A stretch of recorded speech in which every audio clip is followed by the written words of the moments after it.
Get it started. All right, welcome back to the Giant and the Jet Super Bowl edition, Super Bowl preview edition, I should say. It's episode 40, February 4th. We have a recurring guest back. I think this was Nick, the only other recurring guest we've had so far. If you include like Patrick's been on and like Okay, the ping pong, and then he was on his own, and one of yeah, our few recurring guests then. yeah. We have Danny over here. He was on for the Patriots preview. I don't remember what he predicted them. I don't think he had them going to the Super Bowl though. Even the most optimistic fan probably couldn't see it. But anyway, welcome back, Dan. Thank you, thank you. No place I'd rather be than to be talking Patriots football with the Giant and the Jet in the month of February. Doesn't it Yeah. get any better than that? Did you place a future at the beginning of the season? No, I didn't. I wish. Right. I feel like as a Patriots fan, I would just do that every year I've ever been born, and 50% of the time it's going to work out really well. You'd be profitable for sure. All right, Bob, you can start it off. All right, so I guess we're starting off kind of not Super Bowl, but it is relevant to the Patriots. So Bill Belichick and Robert Kraft both not elected to the Hall of Fame. Is this? I actually don't know off the top of my head. Is Robert Kraft's first time being up on the ballot or the second time? It's like his 13th time or something like Oh, that. really? Something crazy. Oh, Yeah. Oh, wow. Okay. Well, either way, both of them don't get voted in. So how you feeling about that? I feel like at least most common football fans will say that Belichick got robbed. Um, Yeah, well, I mean, even as I'm sure most people are Patriots haters. The NFL Hall of Fame now has zero credibility as far as I'm concerned. If Belichick isn't in the Hall of Fame, then who should be in the Hall of Fame? Like it's really as simple as that. I mean, he'll get in. They're trying to like do some like weird like trying to like stick it to him or something like that with being the first ballot. But the Hall of Fame's kind of a joke now, as far as I'm concerned. And to be honest, it's kind of like that in all sports. Like you saw it with like Derek Jeter. Didn't like a Red Sox reporter like one guy, yeah. one. one guy for zero reason, like some personal, like he was mad he didn't like the Yankees. Like, Yeah, It's all just on the writers. It's kind of bullshit. They should have a fan vote. there should just like if it's a obvious person, they should just skip the whole voting process and be put in, and then everyone who's like on the cusp gets voted in my opinion. one of the things I got a little upset about with Bill Belichick, who like is very obviously a Hall of Famer, is like when you don't vote Eli Manning in, okay.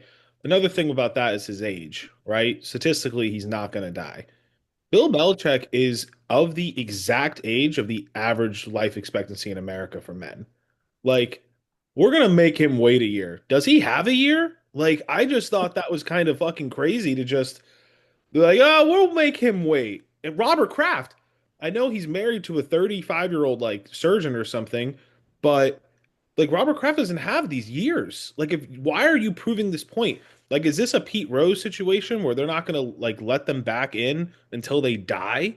Which I sounds like I'm making a joke, but that actually happened to Pete Rose. So I don't know what they're waiting for. Like, I don't get it. Robert Kraft is like the modern day Jerry Buss, and Bill Belichick is the modern day John Wooden. Like, what are we doing? Uh, so I Do you was think I was bothered by it. do you think the vendetta is more so from how he treated the media, or do you think it's like the Spygate and stuff like that? Like, what do you think more is what's keeping him out? If you had to say. Oh, Dan answered that.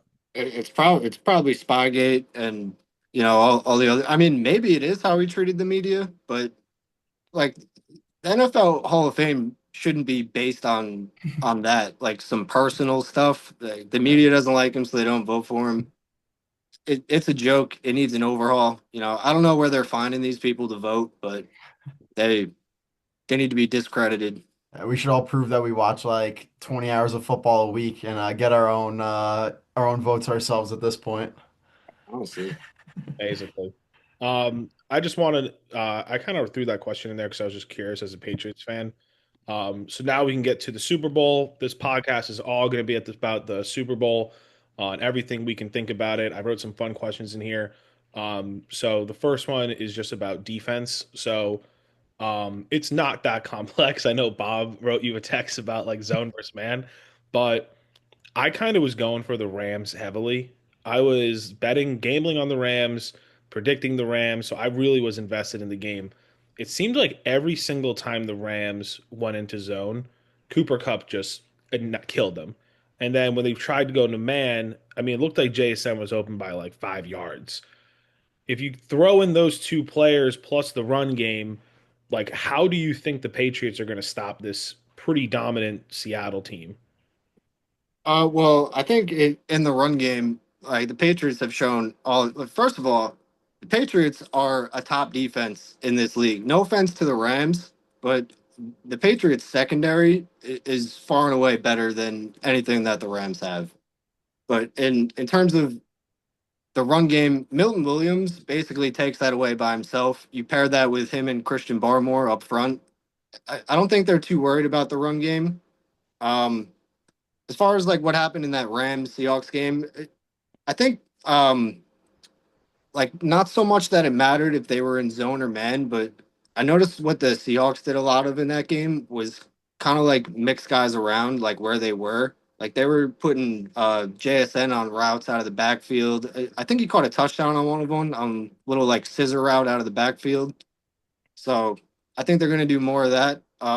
As far as what the Patriots should do, um, they're kind of just going to do what they've done all season. I mean, we have Christian Gonzalez, who, if you put him on JSN man to man all game, JSN's gonna get his. But Christian Gonzalez is no slouch.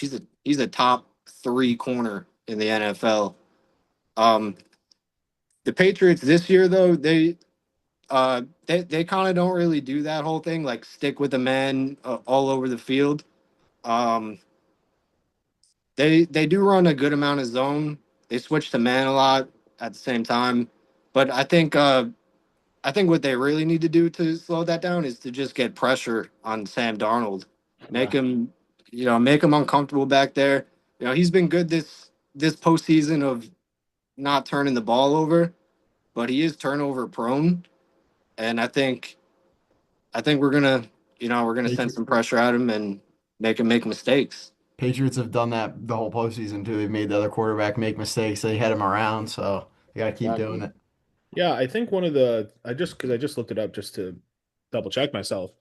One of the things that no one really is talking about is really just how good this Patriots defense is. Like you said, That's what they I'm start saying. they started the season 1-2, and they only have 3 losses this entire year. So I don't know how many wins they have, like 16, 17 wins. They're basically 16-1 since week 4. And that one loss was like a weird Bills loss where they were actually up 21-0. Um, At halftime. Yep. yeah, so they're a really good team. But I feel like they just don't have the stars that the old Patriots teams used to have on defense. That's fair. This defense it's odd because it's kind of just like a group of men who had chances in other places and like didn't really work out, and like Vrabel brought them all in because they fit the scheme, and like he's shown that like these guys are still talented. Like a lot of them didn't work out where they originally got drafted to, but everyone's bought into their role. And you're right. This Patriots defense really isn't getting talked about. Like they're not getting any credit. They've won them every playoff game so far, basically. They have. I was looking up stats before the podcast, and in the defense, the Patriots lead like almost every defensive statistic. Now, some would say the Broncos didn't have a quarterback. CJ Stroud played the worst playoff game I've ever seen, and the Chargers were missing all of their offensive line. But they're still 3 playoff teams, so like statistically, your guys are number 1 in the playoffs. And the funny part is each week it's like, I mean, the Chargers they had a good defense. Not I don't know, maybe top five, top seven, something like that. But it felt like every week after that, it's like, oh, they're playing the Texans this week. It's like they have the best defense. The Patriots have no shot. And then the week after that, they play the Broncos. Oh, well, the Broncos actually have the best defense. They got no shot. And then, I mean, granted, Jarrett Stidham's a bum, and I think people should have known that going into it. And now we're playing the Seahawks, and now apparently the Seahawks are the best defense in the league, and the Patriots got no shot. So we love it. Yeah, this team loves playing with a chip on their shoulder. Keep making them the underdog. They thrive on that shit. Bob, do you want to alternate or do you want me to just ask the next question? You could ask the next one. I'll ask the following. Okay, so that was defense. I have a question about your offense. It's a two-part question. Is the most valuable person on your offense actually Josh McDaniels? That's my first question. And then my second question is Josh McDaniels the most valuable coordinator in the league, not just for his play calling and scheme, but because we know he'll never go be a head coach again. So, because he's been so bad as a head coach, he'll never get the opportunity again. So, like him and Vrabel could be together for like another 15 years. So, is he the most valuable person on your team? And is he the most valuable coordinator? Because you know he'll never leave. I think he's the most valuable coordinator, like for sure. And maybe he didn't get a fair shake trying to be the Raiders head coach recently, but regardless, we need Josh McDaniels to stay as long as we have Drake May. Just you saw it last year when the Patriots had, I think it was Alex Van Pelt was the offensive coordinator. Drake May was getting killed in the backfield. We had no run game. We couldn't do anything. Josh McDaniels comes in, and yeah, granted, we spent some money. We fixed the offensive line a little bit, but just you're right, his scheme and the play calling out of that scheme is something good for a young quarterback. A lot of like under center, just run the ball between the tackles, and then off that, get some play action going. Once those linebackers start creeping up a little bit, dunk it over their head on a crossing route, and and also uh, Josh McDaniels having Drake May now, because he does a lot of the same things that he did when we had Tom Brady, but now he's got a quarterback who can run, and Drake May, like, I don't know if people are considering him a mobile quarterback or not, but he is. That boy can run. He's strong. He's got a mean, stiff arm. Sorry.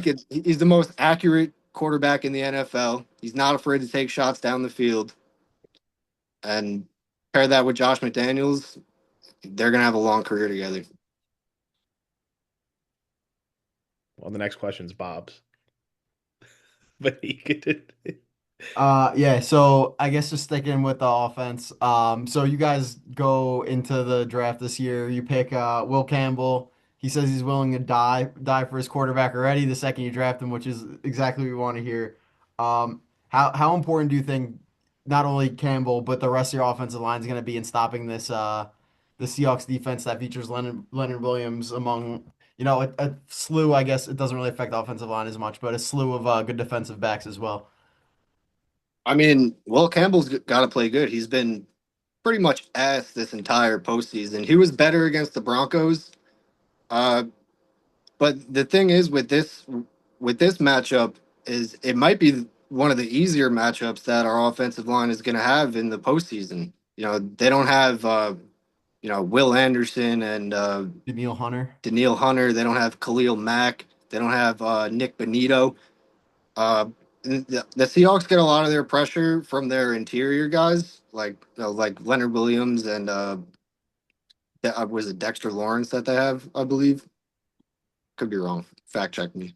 I don't They know. have, I think, Leonard Williams. Who's the other guy they have? They have DeMarcus Lawrence, That's what I'm thinking of, Demarcus Lawrence. Byron Murphy. So a lot of pressure coming from the inside. So I think Will Campbell is going to have an easier time this time. Are you still happy you picked him and not Armand Membu?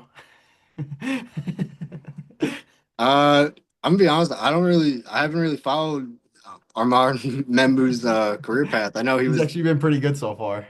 Yeah. They did a redraft on ESPN and he went like, I think, third overall. I mean, listen, I'm happy with Will Campbell. At the very least, he holds himself accountable. He knows he's been asked. He says it to the media. He knows he's got to be better. He's still young. I still have faith in him. I see on like I don't know, every time I go on like Twitter, like Facebook, my algorithm has just become all Patriots stuff, and I just see everyone ready to kill Will Campbell. They want him on the bench. I think you got to let the kid stay out there. he was dealing with injuries earlier in the season. Maybe had some bad penalties here and there, but Also, I just looked it up. He's only 22 years old. yeah, So he's young. maybe let's give this guy a year or two to like figure this out. Like a lot of these college guys are leaving college now like 6 years after they start. He left 3 years. So he entered the NFL this whole his birthday is January 6th. This entire year he was 21 years old. So he should be fine. Dan, this is blasphemy, but I'm curious from your perspective. And Bob, you can answer this too. So, hypothetically, if you were the Seahawks head coach, what would be your game plan to beat the Patriots? Because no one knows the Patriots more than a Patriots fan. So, how would you beat them? You're asking me or Bob first? I'm asking you. Okay. I mean, all this might sound a little cliche, but it's the truth. I think first, like you have to make Drake May uncomfortable. He's super young as well, 23. He's gonna be nervous as hell in the Super Bowl. Like who wouldn't be? You can't let him get in a rhythm. You can't let him start fucking hitting passes and stuff. Um, I think one of the biggest things that I've seen from opposing teams in this playoff run that that has changed the game is these teams they're not capitalizing on their scoring opportunities. You saw it with the Chargers; they got goal line stood up. The The Broncos didn't kick the field goal when they were up 7-0. That was insane. Yep, That cost them the whole game. Yep. exactly. So if I was playing against the Patriots, I would take the points every time. I mean the Hallelujah. Texans never even like got into a spot where they like could get points thanks to CJ Stroud. Um, but yeah, you can't allow the explosive plays, the deep plays down the field. Um, and Sam Darnold has to if they want to win, he can't have any turnovers. This Patriots defense thrives on turnovers. They're going to be chomping at the bit to get that ball, and I think you also got to try and swipe the ball to Ramondre's hands whenever you get the chance too, because you've seen him. I mean, he's been good lately, but you know he'll fumble if you keep pestering at him, you know. very true. Yeah. All right. So if obviously it seems like a quarterback wins this award every year, but every once in a while we'll get Hines Ward, or I can't remember the guy in the Seahawks who won when they beat the Broncos, but I know we got a linebacker who won once. If you had to name a player, I mean ideally on the Patriots, since you think that's who's gonna win, I'm sure. Bob, Who do you think would be the I'll do one on the Seahawks after he does the Patriots. okay? So who do you think on the Patriots besides Drake May could win this MVP this year? If the Patriots were to win. Um, I mean, it's kind of tough to say. I feel like Super Bowl MVP a lot of the times it really just comes down to like who makes more like key plays. Like you said it, like I think Von Miller got one recently. Um, you know, Edelman got one recently. Who I would love to see win a Super Bowl MVP is the guy you just mentioned, Ramondre Stevenson, just because earlier in the season, one of the games we lost against the Steelers, I think he had 4 or 5 fumbles in that game. And he has been a lot better since, but even then, like, Patriots fans were calling for his head. They never wanted this guy to touch the football again. We needed Travion to just workhorse the backfield. And in the playoffs, it's basically just all been Mondre. I would love to see him go for like 200 yards and 3 touchdowns and win the Super Bowl MVP. That'd be sick. Well, I'm going to follow suit, and I just think I don't. I just can't imagine them letting JSN ruin your day. So I think they're gonna. I just think Walker will have. If Seattle wins, I think Walker is gonna have like a 3 touchdown day, maybe like one in the air, two like on the goal line. Um, I still think the biggest thing that happened in Seattle is that guy Charbonnet got hurt. With Dan, you're not Their favor. on the pod, but I get nothing irritates me more in this world than like the Falcons running Algier 15 times a game when they have Brian Robinson Jr. Then Yeah, the I agree. Lions in the playoff game 2 years ago, Gibbs is averaging 7.6 yards per carry, and you just kept giving the ball to Montgomery, who was injured. So I had Walker on my fantasy team, and he's just so talented that yeah, that I think that injury is going to help Seattle more than anything. So I would just go Walker to answer the question from the Seattle Seahawks side. I don't think there's that one player on defense, unless like a corner got like two pick sixes or something. Like I don't think that Seattle has like anyone that dominant on They the. should give Reek Woolen, if he doesn't take any penalties, the MVP. Yeah, that idiot. Because you know that's gonna happen. Yeah. Um, so Dan, we're talking about the next question is about Super Bowl runs. So Bob's never experienced this. That's why I had to ask this question. So the Super Bowl run is sometimes as much fun memory wise as the Super Bowl win. Super Bowl win obviously is way more, but the run. And for me, the '07 run probably will never be repeated in my life for the New York Giants because you just had the Bucks. We were in Tampa. We had the Cowboys, who I hated with Romo. Then we went to Brett Favre. Then we Patriots, blah, blah, blah. You've been to so many Super Bowls. Where does this rank in Super Bowl runs? Like, it's like almost, and also it's almost like a new feeling for you because it's not Brady. So, Yes. like, where does this rank? Um, yeah, but you're right. This one definitely feels different. Uh, when we had Brady and we were going to all those Super Bowls, it it almost felt like there was so much pressure, like to get there. Uh, this run has felt completely different. Like nobody expected the Patriots to. I'm sure many people didn't even have them making the playoffs. Like maybe a wild card. Here we are. We win the division. We get two home games and like it just feels like stress free. Like if the season ended at any point, I think a lot of people would have said, "Man, that was a great season by the Patriots. Like they're going to come back and be a good team next year."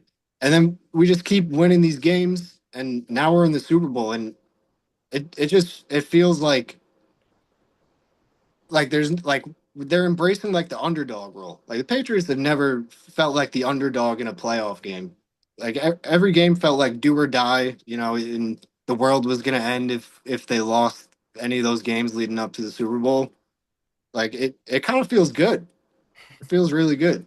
Do you ever did gamble in casinos ever? Yeah.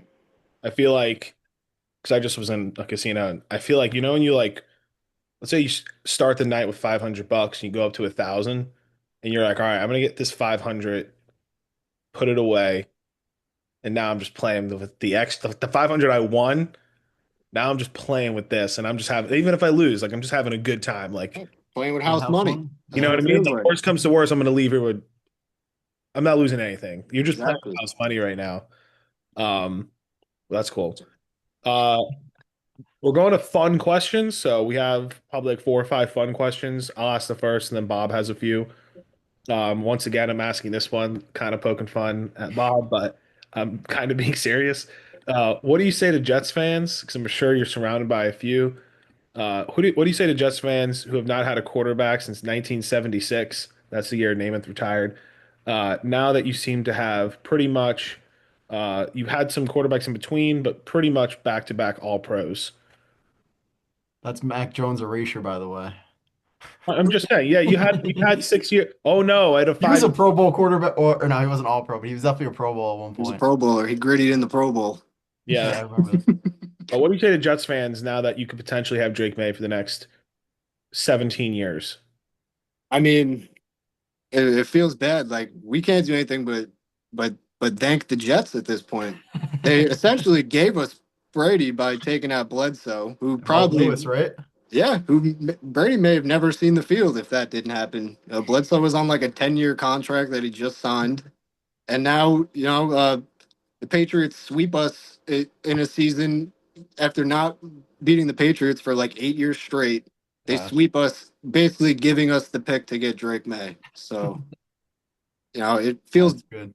I wish I could say like I felt bad, but you know, living here on Long Island, everyone's either a Jets fan or a Giants fan. So I feel bad for Bob because he is the Jet, and I think what what he needs to do is some little vigilante justice and go finish the job and take Joe Namath out forever and end the curse. Yeah.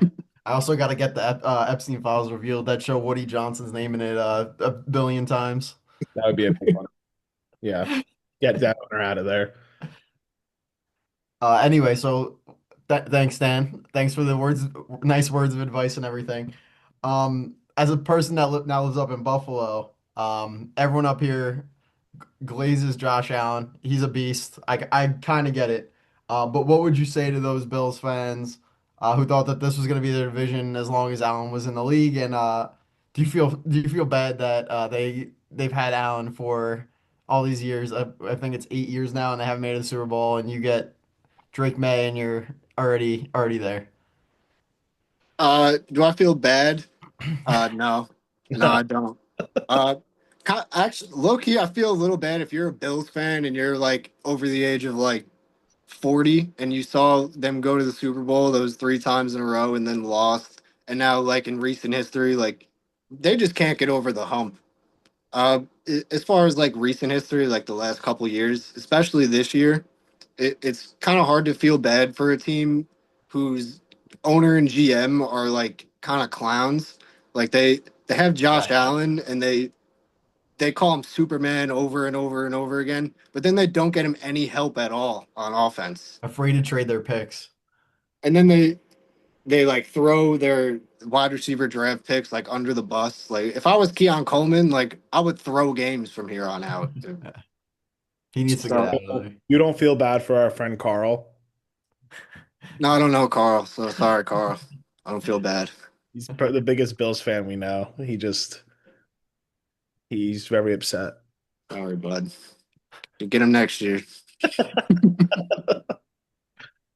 Uh, Uh, I added this one late. I know this is one of your favorite plays in Super Bowl history, Dan. If you were Mike Vrabel and the rules in the kickoff didn't change, would you pull an onside kick to start the second half? I mean, me personally, absolutely. If I'm up 20 points, if I'm down 100 points, that play is coming out of the bag.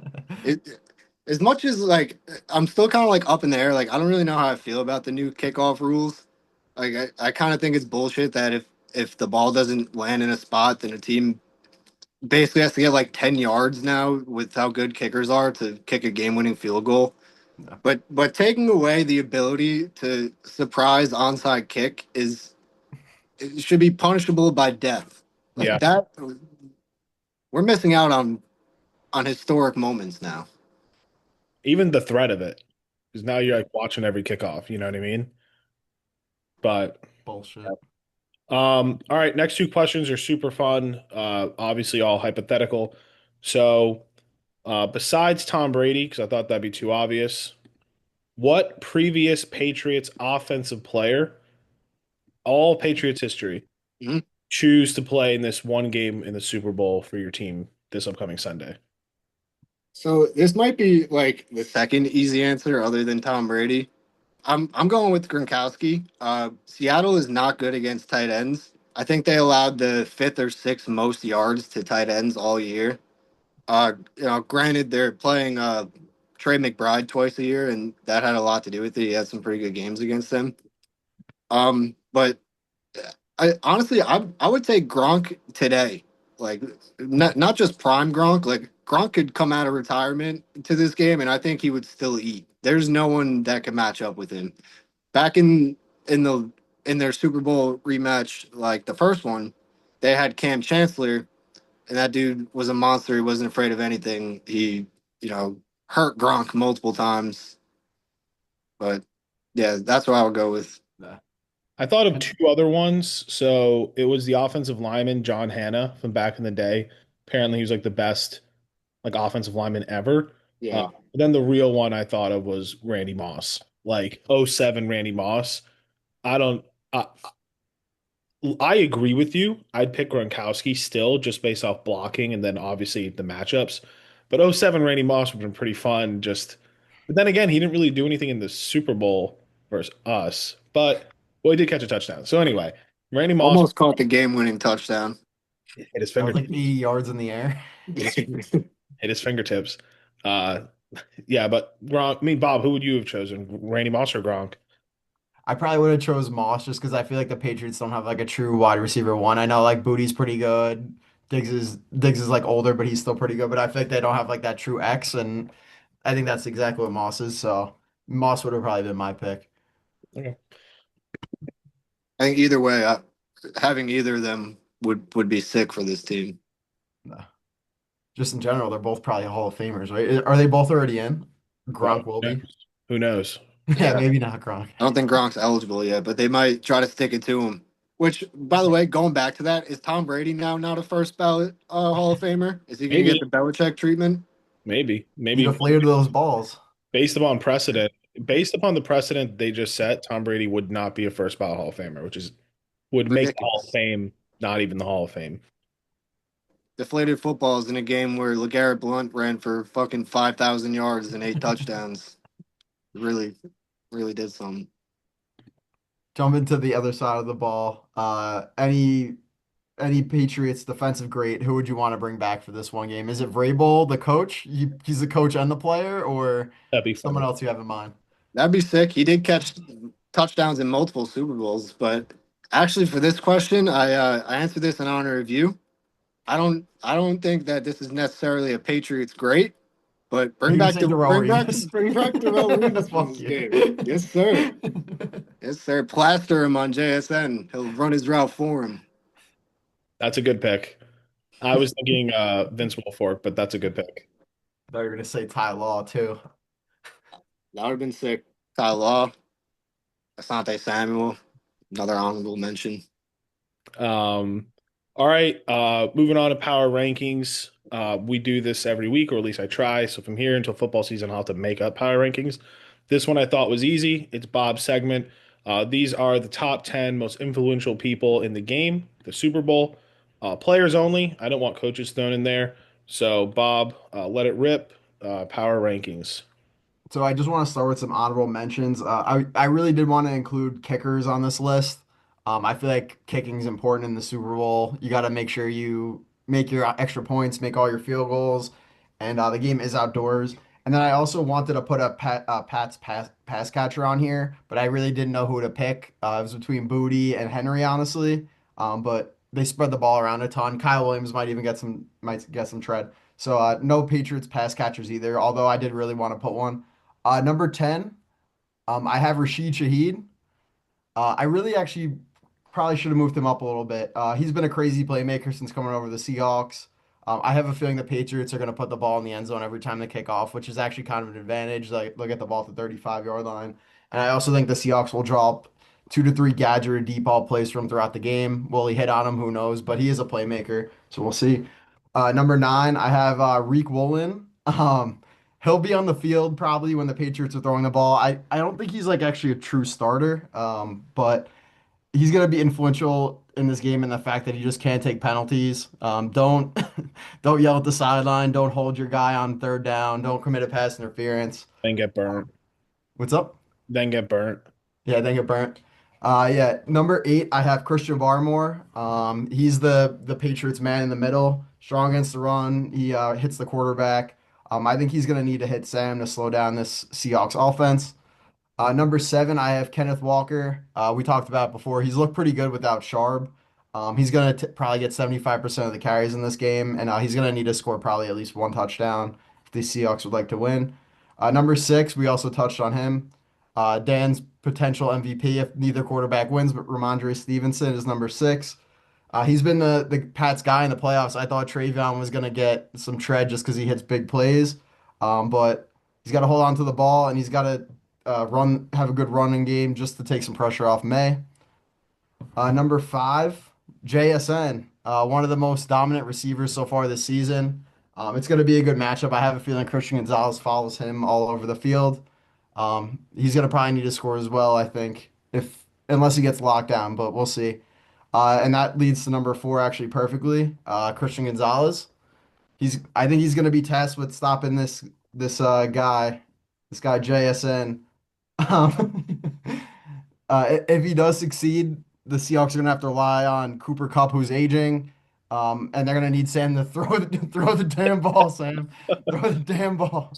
Uh, Mike highlighted that as I was reading it. Number three, I have Leonard Williams. He's the run stopper, the pass rusher, probably the main threat on the Seahawks defense. He's gonna need to get to May and also stop the run. And then number two and number one are my two quarterbacks. I have May as number two. Um, Honestly, he hasn't played particularly well in the playoffs, and it hasn't mattered. The Patriots defense has been so good. But I do think he's going to need to have his best game of the playoffs if the Patriots want to pull this one off. And then number one, I have Sammy D, the ex-Jet himself. Is this his redemption year or is this his redemption from seeing ghosts, or are we going to get Sam Darnold of old, Jet Sam Darnold, Panther Sam Darnold? That remains to be seen, and that's my top 10. Kind of a weird thing to power rank, honestly, but did it. All right. Well done. Yeah. All right. Moving on to the last segments of the pod. Um, Dan, you were on the pod before, so just to refresh, it's the worst take, best take, and then instead of last minute shout outs, we're gonna do game predictions and scores. So I'll go first, then Bob, and then you can finish off. So my worst take of the week was what I said earlier. I really thought the Rams were going to the Super Bowl. I had absolutely no faith in Sam Darnold.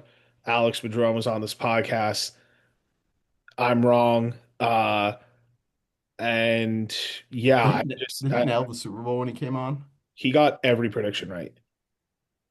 Like Patriots and Seahawks. Like he that's why I go to him because he knows ball. I don't know ball. He knows ball. So I'll admit when I'm wrong, and that was my worst take of the week, or just the Rams. I was convinced. My worst take, I also had the Rams Super Bowl, but I went a different direction. I thought this would be like a game playoff experience year for the Patriots. You have a coach who takes over the team in his first year, a sophomore quarterback, and now they're one win away from being Super Bowl champs. Did not see it coming. I thought they would be probably a divisional round exit, so I was wrong, completely wrong. Dan, anything you were wrong about? Well, since I haven't been on the pod, I don't have any takes, so I could have said anything and you guys would have believed me. So I went a little bit of a different route. I think the worst take of the week, in general, going back to the last game week, is everybody who bought a Jared Stidham rookie card thinking that it would go up in value when he went to the Super Bowl. Uh, I bet they're feeling pretty stupid. They lit their money on fire. I see That's the Sam Darnold rookie cards are hot right now too with the Jets jersey. that's a good one. My best take of the week. Um, Maybe because I always have this player on fantasy. Almost every year I draft him or I pick him up on waivers. I thought Diggs was going to be a really good free agent signing for the Patriots. People were counting him out because of his torn ACL, but I swear, torn ACLs really are more like an ankle sprain nowadays. Like, yeah, you need the months to recover, but you're going to be completely fine. It's not like when we were kids when a torn ACL meant you were out almost a year and a half and you lost a step. He was their number one wide receiver on Houston by far. Before that, he was dominant on the Bills. Before that, he was dominant on the Vikings. He's not that old. I don't know how old he is exactly, but he's not that old. I thought when they got Diggs, I went, that's gonna be a really good signing, and I think they're in the Super Bowl, not just because they're a great team, but one of the reasons they have him. So that was my best take way back in the beginning of the year when it comes to the Patriots. Great take. Thank you. My best take of the week, or it's not really of the week. It's probably been of the past like what 8 years or something, or 7 years, whatever it is. I thought trading Darnold and using that second pick on Zach Wilson was the wrong choice at the time. Uh, I know it was a regime reset, but he's the first quarterback ever with 19 or 14 wins on two different teams, and now he's playing for a Super Bowl title. And Zach Wilson can't get on the field with Tua and Quinn Ewers ahead of him. I think that about says all it needs to say. Dan, Uh, my best take, I think, speaks for all NFL fans.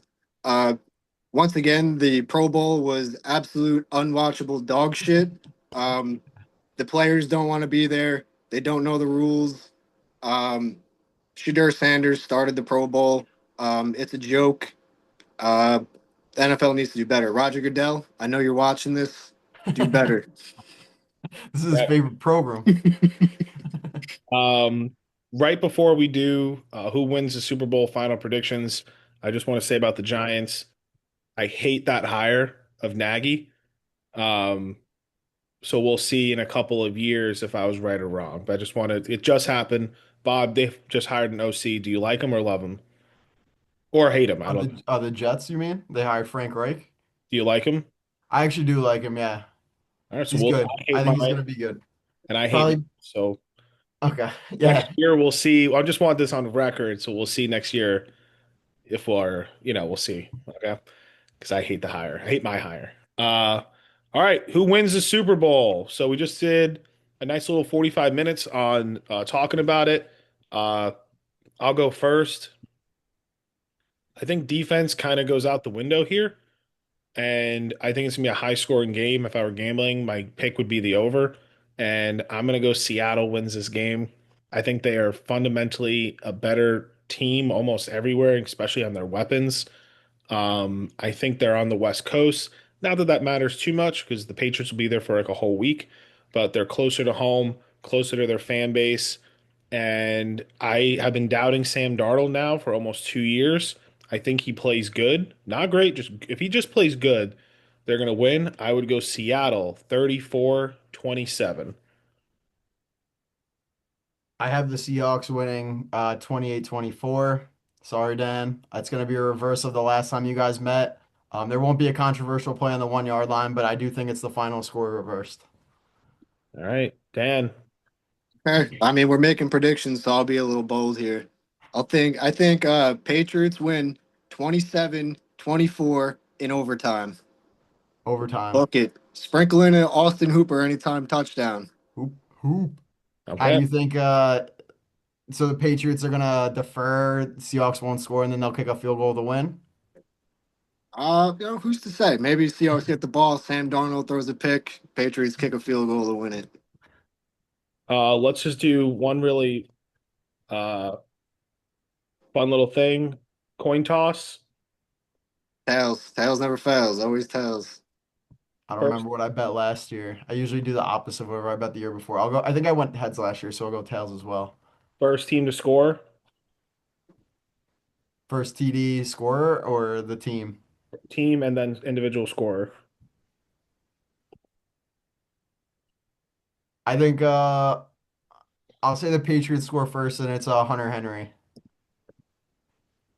I'll just make bold predictions. I'll say Marcus Jones returns a punt for the first score for the Patriots. That'd Yeah, be crazy. turn kick. Well, bet $1 on that. You'll win a lot of money. All right. That's all the questions I got, Bob. You got anything else? Nope. Thanks for coming on, Dan. Appreciate All it. right. Let's hope we get a great Super Bowl. And then obviously, I mean, I don't care, but I know Bob probably wants the Patriots to lose. So we'll see. That's fair. That's fair. We'll see, guys. Thanks for having me. It was fun. Always have a good time on here. All right. Thanks, We'll Dan. have you back for another season preview next year. Sounds great.